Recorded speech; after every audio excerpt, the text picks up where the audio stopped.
All right, this race is coming from the Charlotte Roval, the road course that uses part of the oval at the Charlotte Motor Speedway. Here we go for the doing the reconnaissance lap. Uh, Coming on the front straight, you want to come right up along close to the wall. You're going to bounce out close to the wall, try not to hit it. And then coming into turn one here, you're turning off of the oval portion of the track towards the infield. The track temp is now 101 Fahrenheit. Come up over this rise. You got kind of a blind left here. You want to stick as close to this inside wall as you can, just like that. Almost brush it with the left side of the car. Try to keep full throttle all through here and then get on the brakes hard. Start turning in, lift off the brakes, get down to the inside, use all the curbing, back on throttle super hard. Looks like I was on the brake pretty early here. I think this was a cool down lap after qualifying.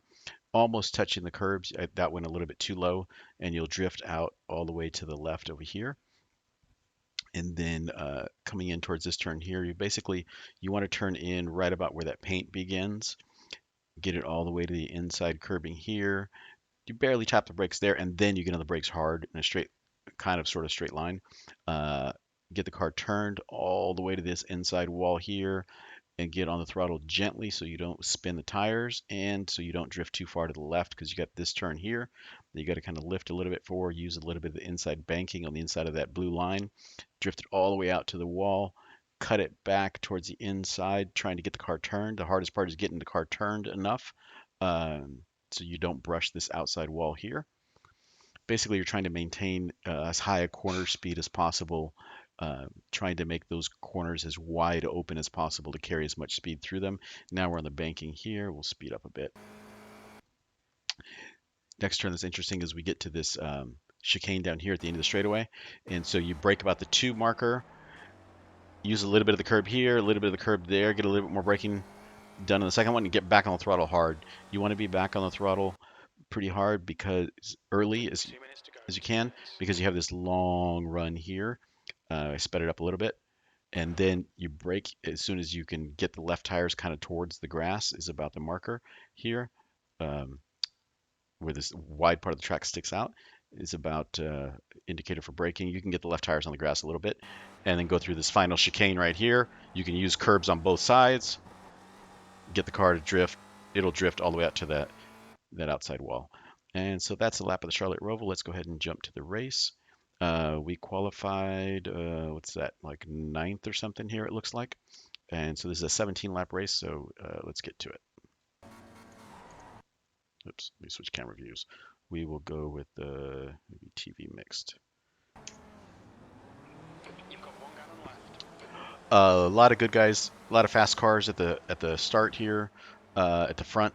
You got some Division One guys, Yunchi, Peter there in the 3 in the red and white car, 2 cars in front of us. Definitely Thank you, number 40. variety of skill levels, um, mostly on the upper end. It's a mixed group. I think there's a couple of Division 6, but we have like Division 1 through like Division 6 or 7 here. I'm in Division 4 for reference, so right midfield or so.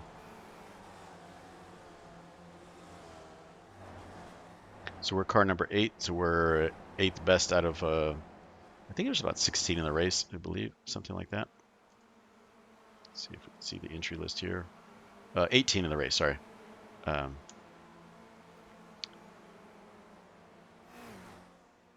Somebody drafting off me right on that first lap here. Going through here, I'm trying to keep to the inside a little bit, try to run slightly defensive line, trying to get the tires up to temperature.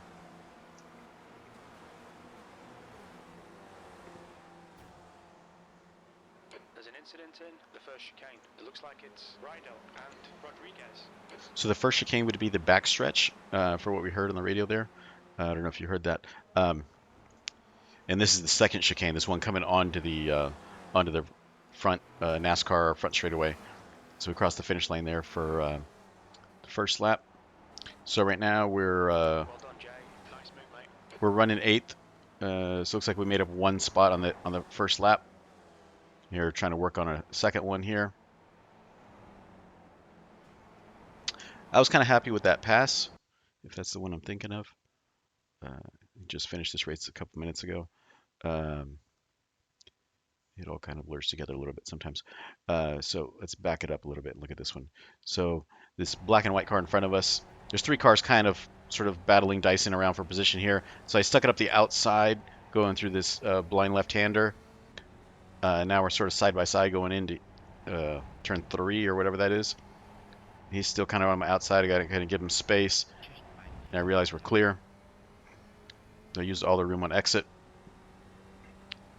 And then knowing he's probably going to maybe think about diving it up the inside of the next turn, I kind of early apexed it a little, just to kind of dissuade him of that notion of thinking about diving it up the inside under braking, or thinking I might run wide and leave the apex open. But now he's got a run on the coming out of the banking here. He went really low. This is, I think, illegal to run that low on the banking.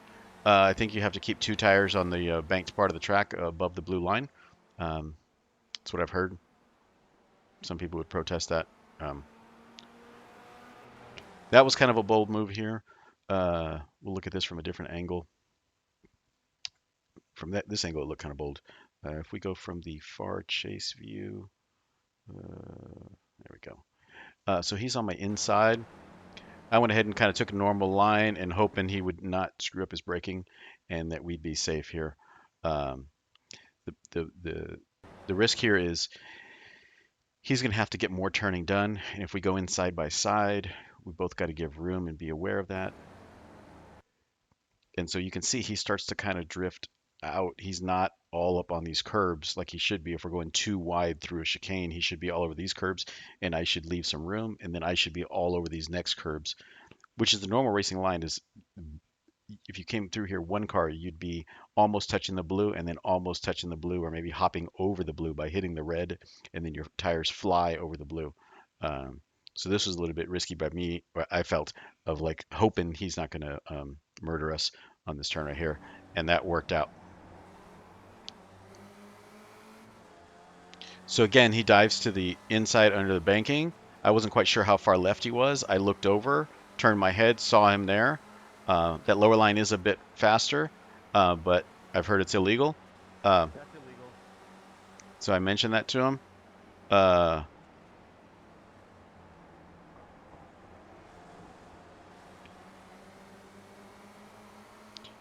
so Yunchi reminded everybody at the beginning of the race too. Somebody was doing that, uh, cutting below, and he called him out on it. Nice Oh, one, mate. let's back that up. We can see how these guys had a moment there, had a mistake. So I think that's Kenneth in the kind of tealish car. Uh, so it's Javier and Kenneth. All right, so let's watch. Let's go. Oops. Let's go chase you real quick. I'll go slow mo. So Kenneth dives it up the inside. Looks like he starts to outbrake himself, gets it sideways, and loses the rear end. And then Javier just has kind of no place to go. There was no room for him to fit around the outside of that. Uh, we can go on board with him and see what he saw there. But this car's diving up the inside. He would see it in the mirror, then he'd see it in front of him as guy sort of loses it. And if he would have turned to the right, he would have been into the wall. So he was kind of in no man's land. That's unfortunate for him. Um,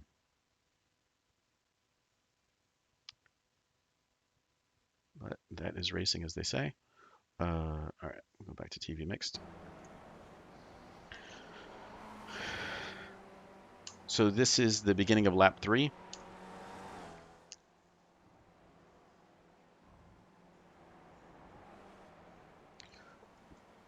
We are running in 7th right now.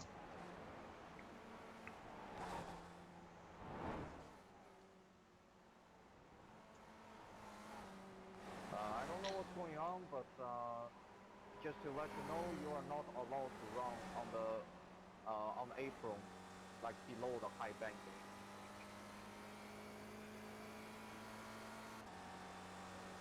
Yanchi nicely letting everybody know not to do that. I think he probably must have saw something. Somebody else mentioned that that's reportable. Some people might not know. I didn't know. Yanchi told me a couple of days ago. That was news to me. Um, So we crossed the line there a bit. I just ran over it, but you're not supposed to go underneath it right here. Here you need to stay above it because the shorter distance around if you hug that yellow line, and you could make up about 0.2 of a second, I believe, doing that through NASCAR 3 and 4. You can kind of hear the engine there where you hop the curbs, and it kind of lugs the motor when the tires touch back down. These cars are low horsepower, fairly lightweight, so what that means is you want to maintain the momentum. You want to brake as little as possible, keep the turns opened up as wide as possible, and just carry as much speed through every turn as you can. Get off the brake early, let it roll, try to carry as much speed in the middle of the turn, and get back on the throttle early. If you can get back on the throttle before the apex, good. But the car tends to push out, the front tends to slide if you do that too early. So that's what you're kind of battling is, can I get the car turned enough? Right there, I touched the wall. I didn't get the car quite turned enough, but you want to carry as much speed because this is a super long straightaway right here. So that's the balancing act of uh, did I get it turned enough? Can I keep my foot all the way down or close to all the way down? And right here, this is kind of a tricky spot right here, and so I take a little bit easier. I felt like I was leaving a little bit on the table going through that chicane every time, but I was closely monitoring the times to the cars behind me, and they weren't gaining. If anything, I was gaining 1 to 2 tenths every lap on them through there, so um, it was working all right, but I kept monitoring it every lap because I was concerned. Um, let's go ahead and switch to different camera here. So we are still running 7th, and we're on lap 5. It's a 17 lap race.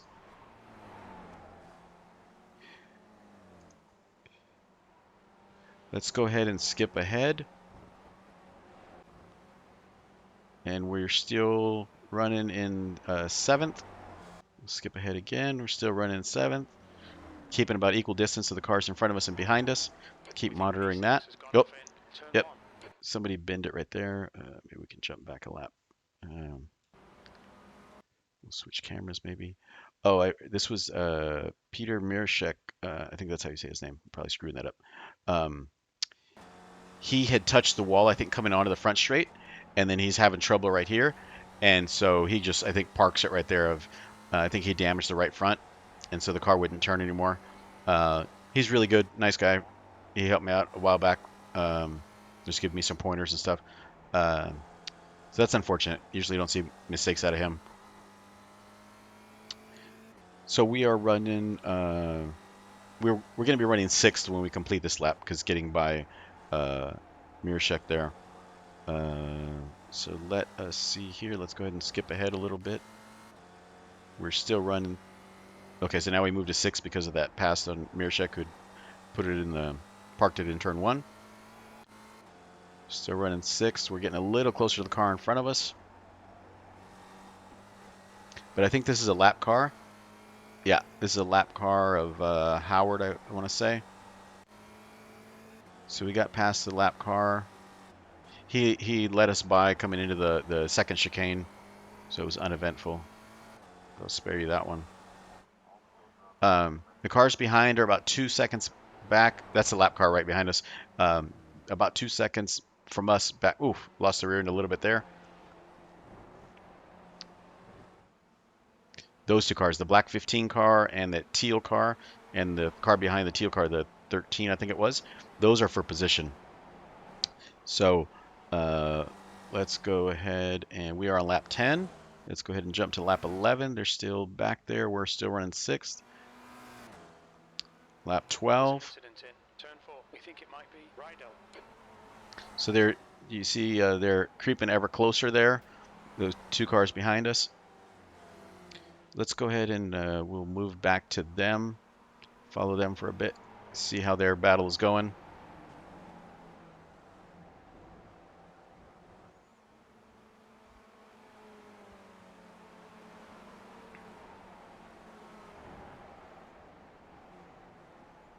Oof. 15 car got sideways getting in there.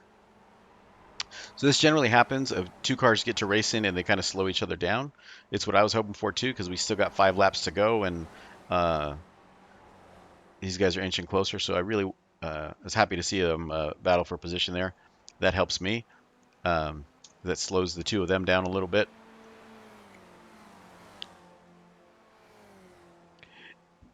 And my concern is once they get close enough, like they're about there, that they can get a draft off me, and that helps them stay closer. Where if I can maintain about a second and a half gap, then I'm not really helping them by pushing the air out of the way. And so here it looks like they're kind of working together. Kenneth's kind of drafting, bump drafting maybe a little bit. Um, so they seem to sort of switch back and forth between working together and sort of battling each other. I'm trying to put in the best laps I can put in. Oof, 15 caught a lot of curb there. That would have unsettled the car and lost him a little bit of ground. Yeah, here you see, here comes Kenneth in the 12 car. Um, quickly closed in, but then kind of didn't have anywhere to go with it. Oof, I ran a little wide there. Uh, maybe we should back that up for a second. Uh, I'm trying real hard, and I carried a little too much speed out of that turn, so that caused me to run wide. So you can see it. See where the camera switches. So I'm trying to keep it straight, and the blue car back there you saw did the same thing. Uh, we're all pushing as hard as we can. We know the laps are winding down. Trying to be smooth, trying to keep it clean. Um, go a little bit wider shot here.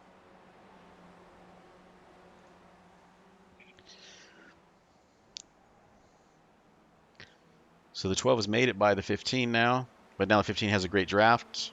We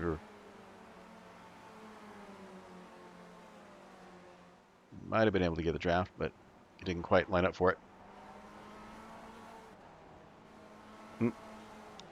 That fourth car back there in the line is messed up his chicane a little bit. So we're about to complete lap 13.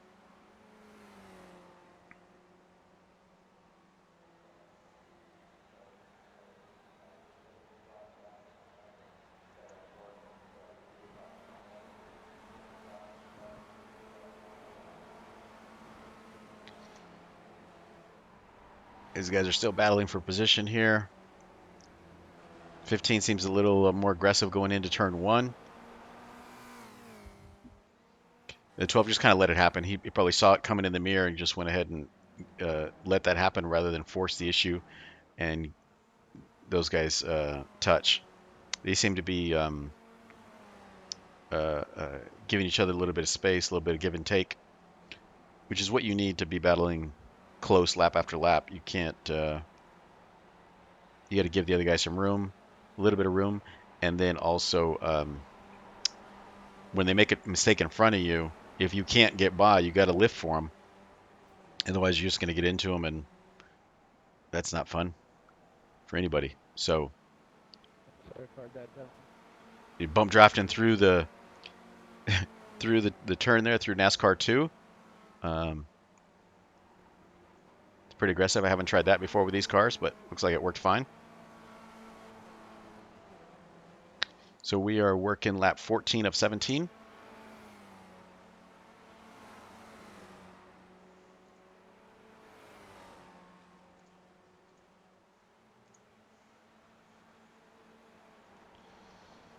So I'm still a little bit in front, not much, just a little bit ahead. Trying to crank off as good a laps as I can, so hopefully these guys can't catch me. Oops, jumped up one. This is the car that's in front of me. These guys might have touched the wall there. I heard a little sheet metal banging, sheet metal scraping.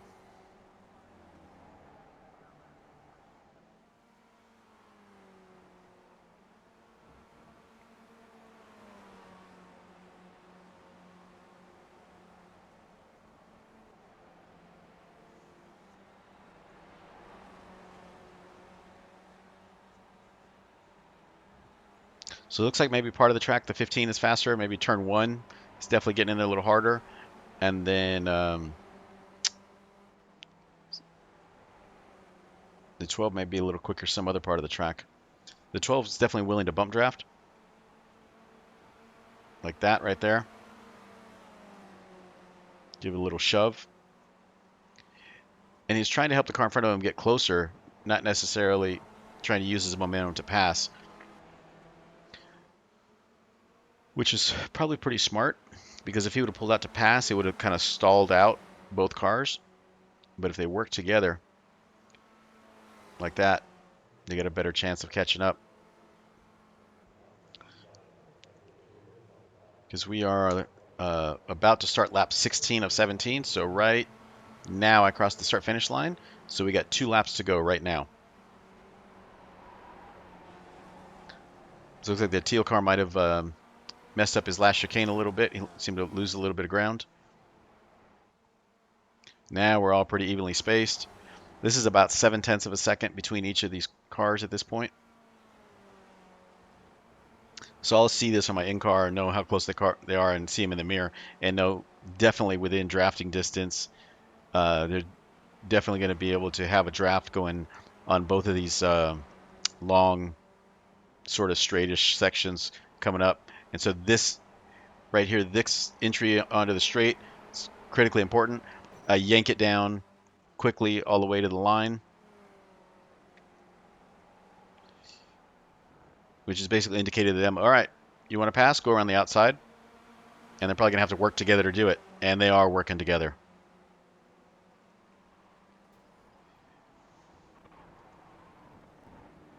And so you wonder, well, it looks like you had a sudden surge of speed there.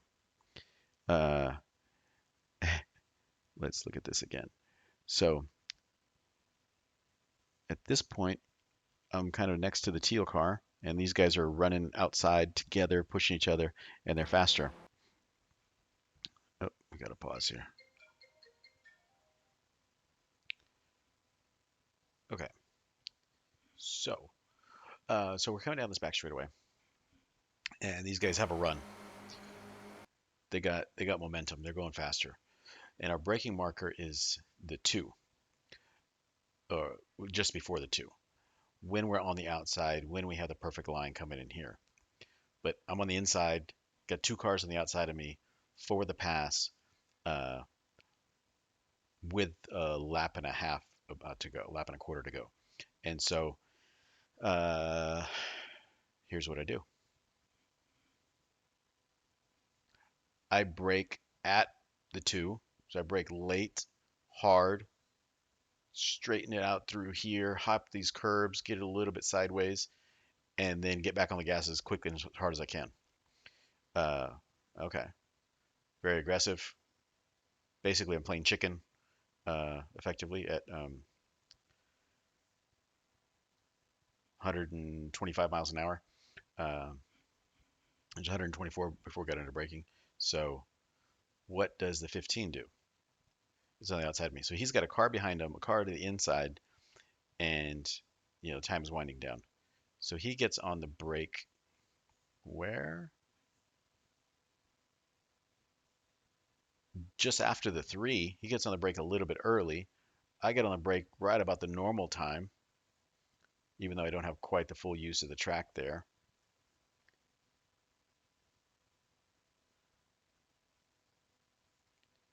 And the car behind him has got to get on the brake a little sooner because doesn't quite know what the 2 of us are going to do. So the 15 looks like he starts to slide it on entry. Uh, and that's how we maintain that spot. So it was dangerous, a little brave, and it worked out.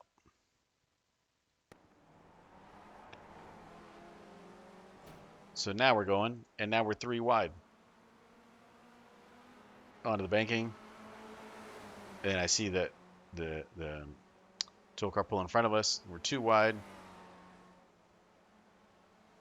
so we got slightly over a lap to go. Oh, camera's following the wrong car. Let me move this forward 1. All right. So we're coming into braking here. Keeping it close, trying to keep Kenneth honest here in front of me. And I put the nose to the inside and try to make that work. So that looked kind of easy. But let's look at it from cockpit view. So we come out of this turn, go through the chicane, on the front straightaway. I don't really have it, but I pulled to the inside anyway. Like I didn't have momentum on him, I wasn't gaining speed, but I pulled to the inside like as if I did, and then make it a sort of a chicken contest for who's going to late break into that turn. And he sees, I'm on the inside. I got to, I'm filling up his mirror coming up there. He's got to leave room, if he wants to try to, be safe and stay on the track. And so I just stuff it up the inside. And look at it from another view. Come on to that front straight.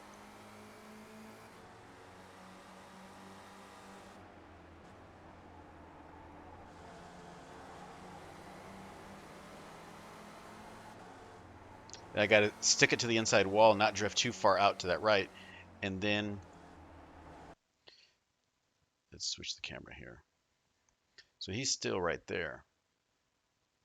Is he going to try to dive back on this turn here?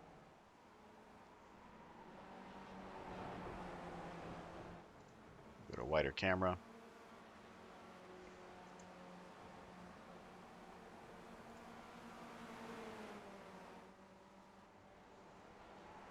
So we're on the last lap. This is like half a lap to go from this point, roughly.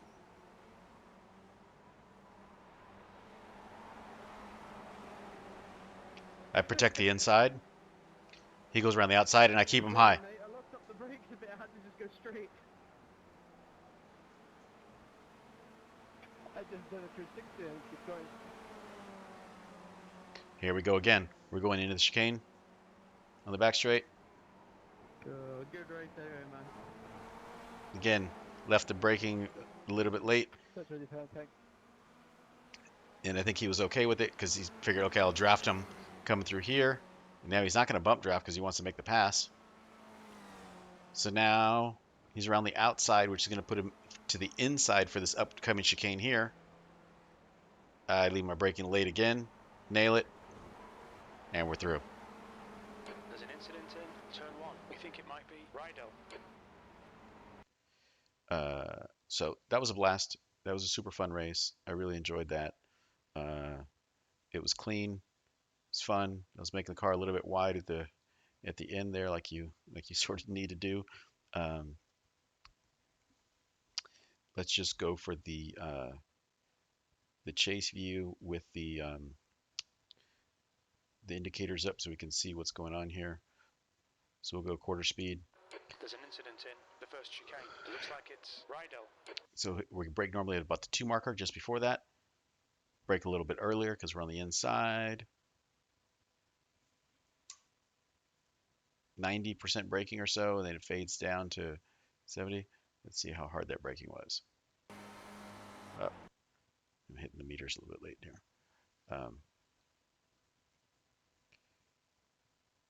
So we'll see this braking goes up to 80, 90%, fading back off, 50%, back up to 60, 80.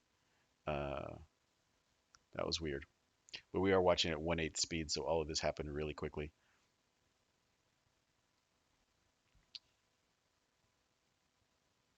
It's still holding brake as we're starting to get in a turn and then release the brake kind of late. There's an incident in turn 13. It looks like it's Rydell. That's really perfect. So again, staying a little bit higher than normal, like half a car up off that blue line There's an incident in the to second not chicane. give We think it might be Rydell. give him too much space to try to make a move. Incident in turn 1. It looks like Rydell. And it all worked out. So that was a blast. So with that, we ended up in sixth place. So sometimes that's the fun place to be, though. You see that sixth, we had two cars right behind us, uh, three cars within less than a second. We're the leaders. There was Yuanchi won it, 4.5 seconds back to second. Another, what is that, 12 seconds back to third. Another 4 seconds back to fourth. Another 8 seconds back to fifth. And then 14 seconds back to us. And then three cars in a row, all within a second. So, fun race, good times. Thanks for watching.